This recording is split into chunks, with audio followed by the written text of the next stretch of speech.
Part of what makes a wrestler stand out from everyone is having a good finisher. It's what signals the end of the match, and when a wrestler hits it, everybody begins to count to 3. A good finishing move can be the reason someone gets over with the crowd. I mean, just look at Ember Moon's Twisting Stunner or Evan Bourne's Airborne. Both are incredibly impressive maneuvers that have gotten over with the wrestling fans, without the fans really knowing all that much about the characters. Before we get into it, honorable mentions go to the Walls of Jericho and the Frog Splash. Both are very iconic moves and have stood the test of time, but just missed the cut of this list. So now, without further ado, here we are, the 10 best WWE finishers of all time. Number 10. Red Arrow. This move might not be as iconic as the rest on this list, but man, it was really hard not to include it in some way or shape or form. Neville is one of the most gifted superstars to ever step a foot in the WWE ring. He is strong, fast, and most importantly, one of the best high flyers ever. When Neville heads up to the top rope and his opponent is laying down on his back, it's pretty much game over. The way Neville twists his body through the air and comes crashing down on them is a thing of beauty, and is currently one of the most protected finishers in the business.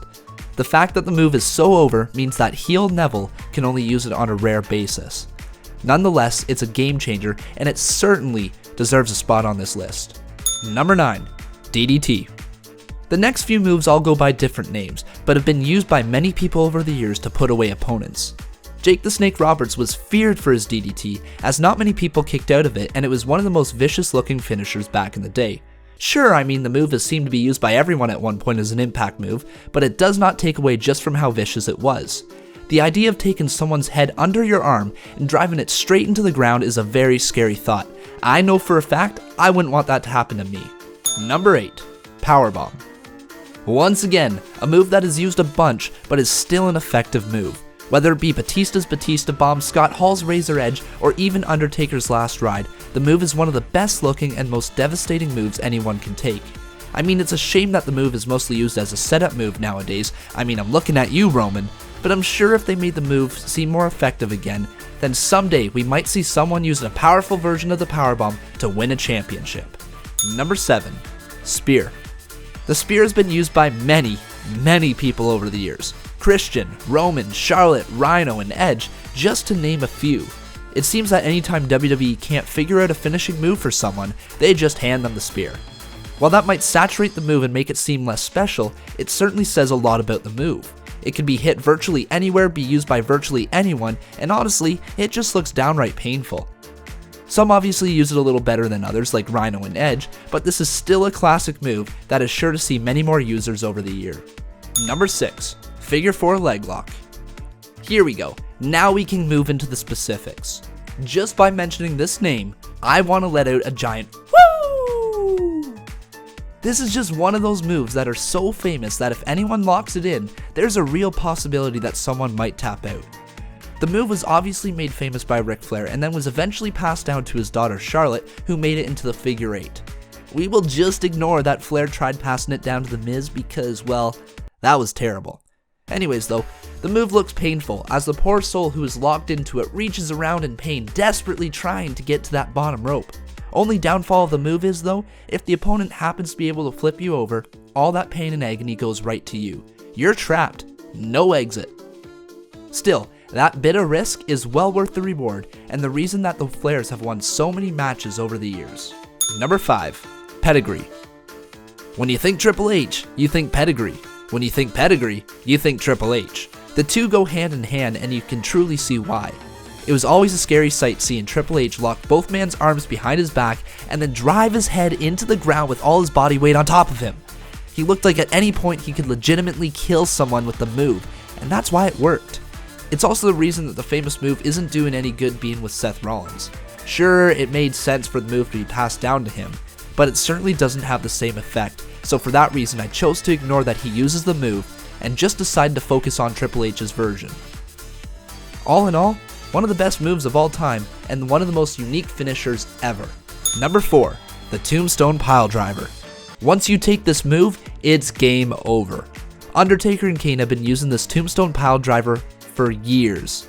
The move has legitimate reason for concern, as the person receiving the move is literally hanging upside down and being driven headfirst into the mat. That becomes even more scary when Taker jumps into the air with you at his mercy. That real-life sense of danger, along with how awesome the move looks and how effective it has been over the years, makes it one of the best finishers of all time. Number 3. RKO. While DDP did originally use the move as the Diamond Cutter, it's safe to say that Orton's RKO is miles better.